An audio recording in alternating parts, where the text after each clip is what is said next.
Welcome back, Shalloners. Today I want to talk about the psychology of a man thief. Girl, we've all run into this kind of person. And sometimes, if we're willing to admit it to ourselves, we have been that person. I know that I have. And the reason I'm thinking about it today is because on my last few videos, I talked about Kylie Jenner and her weird, cloney friendships that she seems to have. First, she made Jordyn into her own Pygmalion image, and now she's doing it with Stassi. And a lot of you guys on the video was like, whoa, you're low-key shading Jordyn. I'm so sorry. I'm sorry. I didn't mean to low-key shade her. I meant it to be high-key because I don't think she's a great person. Because, call me crazy, but I don't think it's great when you try to sleep with your best friend's sister's baby daddy. Or anyone's man. You know what I mean? And forget this from a morality standpoint, because who cares? I'm disappointed in Jordyn from a business standpoint. Why would you bite the hand that feeds? So I just want to clear up any confusion. And a lot of you guys were like, Jordyn doesn't deserve any sympathy because fuck KHLOE. She took Tristan Thompson from Jordy Craig. And KHLOE has a history of taking men. A lot of these women do in this family. They love a taken man. Kendall Jenner does. She took Tristan Thompson from Tinashe. Am I saying it right? I never know if I am. So I wanted to break down the psychology of girls who always seem to go for a guy that's taken. And yes, I have a personal stake in that, but we'll get to that later. First of all, just want to remind you guys that if you have a love question of your own or any kind of question and want to talk with me privately, find me on the Instant Go app. My username is ShallonXO and click chat to get connected, and follow me on Instagram at ShallonXO, where I let you guys weigh in on the next topic and connect with me there.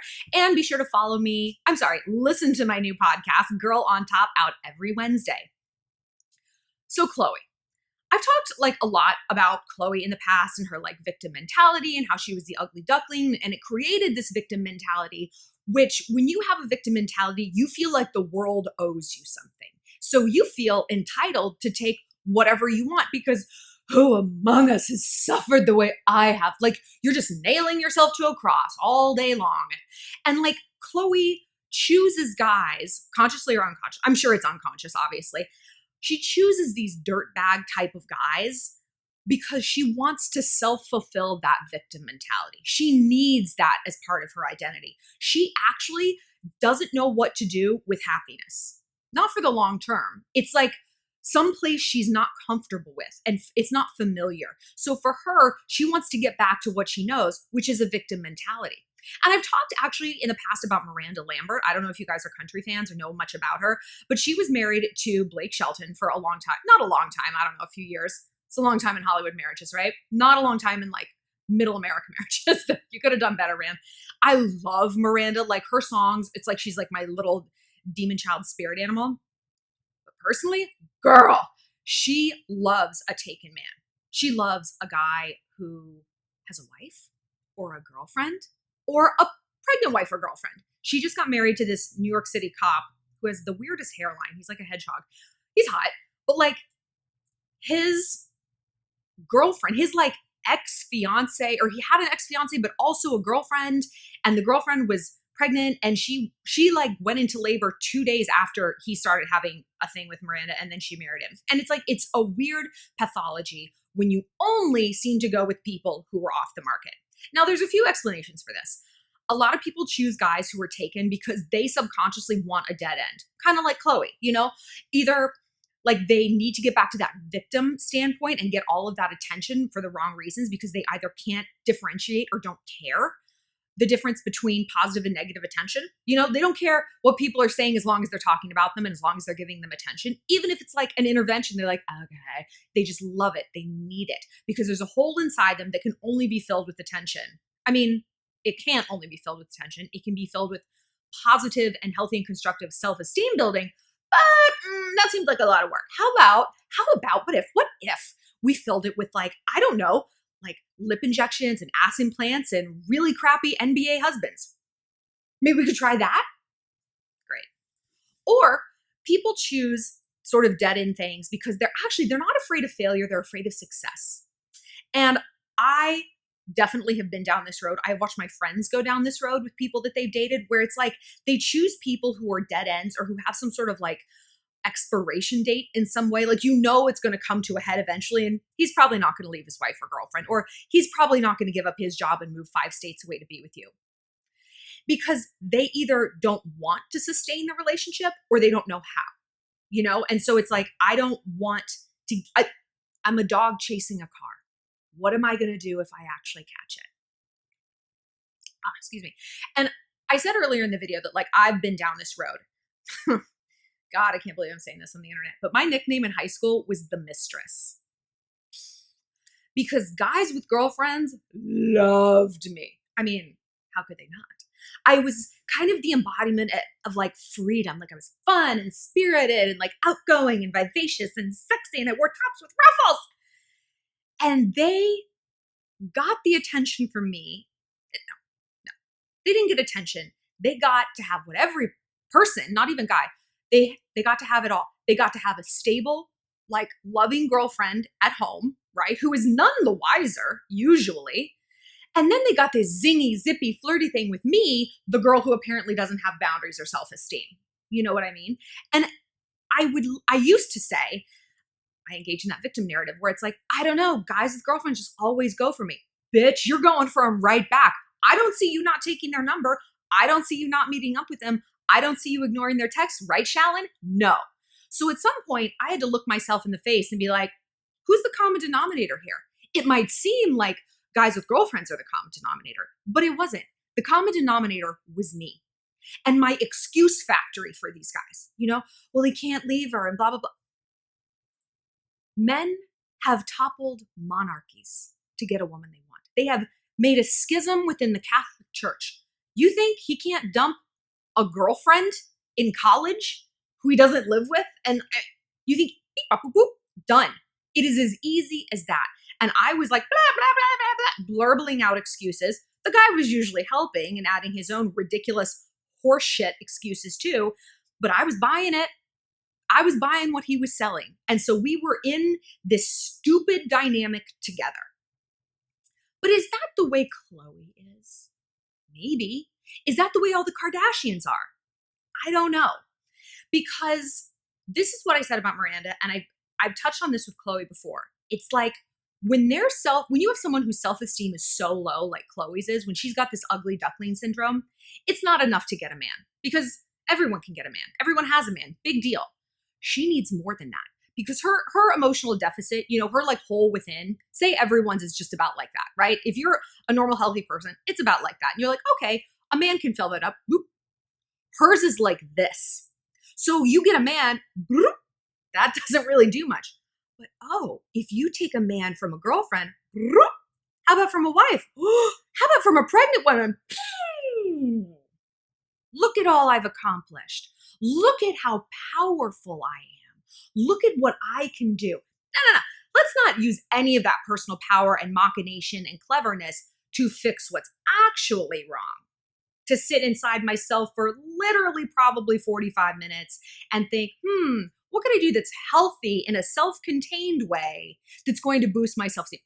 No, let's not do that. What if, we fill it up, with that silicone, right? Okay, yes, and a taken man with a pregnant girlfriend and maybe somebody else on the side, maybe 5 other girls on the side. Oh, and he's going to try and have sex with your little sister's best friend?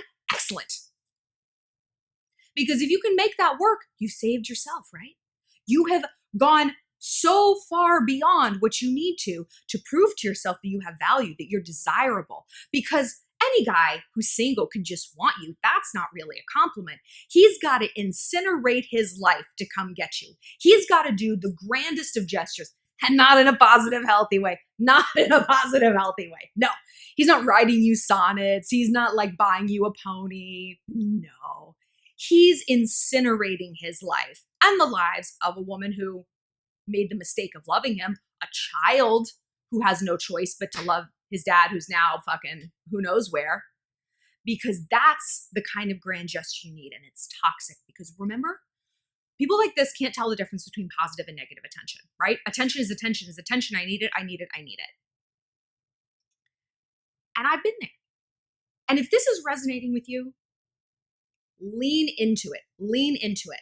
Because here's why else I wanted to talk about this. Can you guess? Have you been watching my Instagram story? If you have, you will know that I flamed out some skank who's been up in my boyfriend's DMs. Now, I know what you're thinking, Shallon, that sounds petty. We hold you to a higher standard. You shouldn't.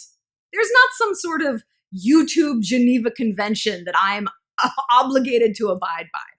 I just want you to think about the pathology of someone who follows me, a dating coach, a lifestyle guru, an influencer, whose entire purpose, my whole purpose here, is to empower women, to let you know you don't need a man. You are good, you are whole, you are seen, you are worthy. And if you don't feel that way, I can tell you how to get there.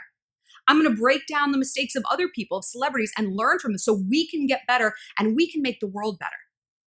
You're going to follow someone like me, and then you're going to slide into my boyfriend's DMs, not once, not twice, many times, and try to put a divide between us. Shallon doesn't love you. I can treat you better, daddy.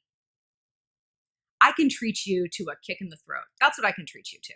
So yeah, the pathology of someone who would not just need, who would go after a guy who very clearly has a girlfriend for literally years, would go after a guy who belongs to the one person on earth who's trying to help them. That's interesting. That's interesting. That tells me that it's not really about my boyfriend. It's about me. You're not coming for my boyfriend. You're coming for me because you can't handle your own life. Like psychologists, I mentioned this before.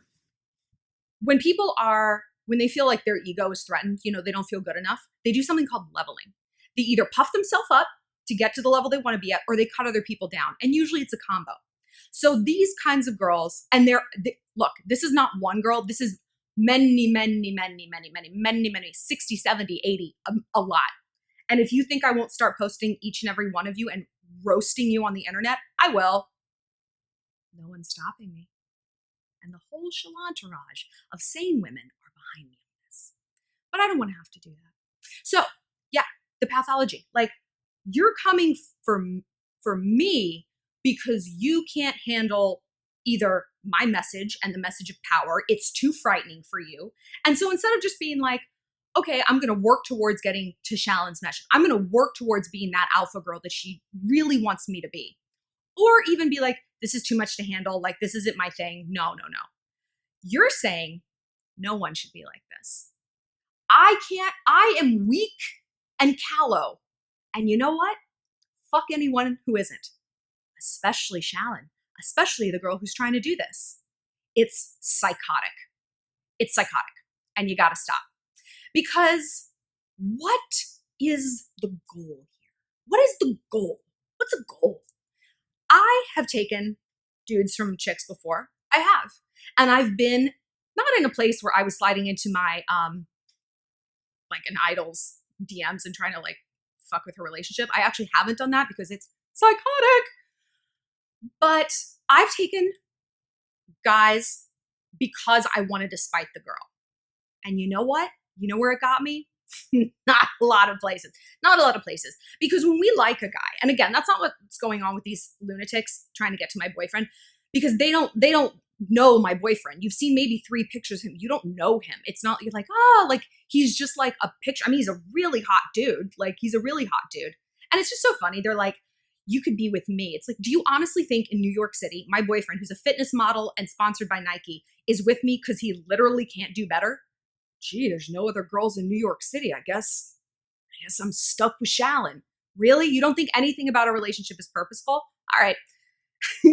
But like, typically when I've like taken a dude or like fought for him, because really I haven't been successful most of the time because guys are terrible and the whole dynamic is terrible. And I eventually realized that and had to walk away. I was localizing on my hatred, not on the guy who was pinning 2 girls against each other and sitting back, just like basking in his power and his ego, his bottomless ego. I was like, fuck his girlfriend. Fuck her. She doesn't treat him right. Really? How do I know that? Oh, because that's what he told me? Girl, no shit, that's what he says. Don't you think he's going to villainize your competition to keep you engaged in this situation? What's he going to say? The truth?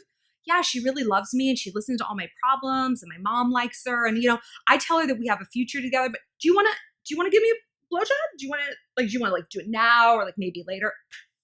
Of course he's going to make her out to be the bad guy, because what do I always say that sociopaths want? Pity. And these dudes may not necessarily be a sociopath, right? But pity is very useful. Pity keeps you coming back. Pity gives him the benefit of the doubt. Pity makes you buy those ridiculous excuses and come up with many of your own. Remember I said my excuse factory when I was going after a guy who had a girlfriend? Fuck her. Fuck me, actually. Fuck me. And fuck the guy. Not literally, which I did. And it's bad. It's bad.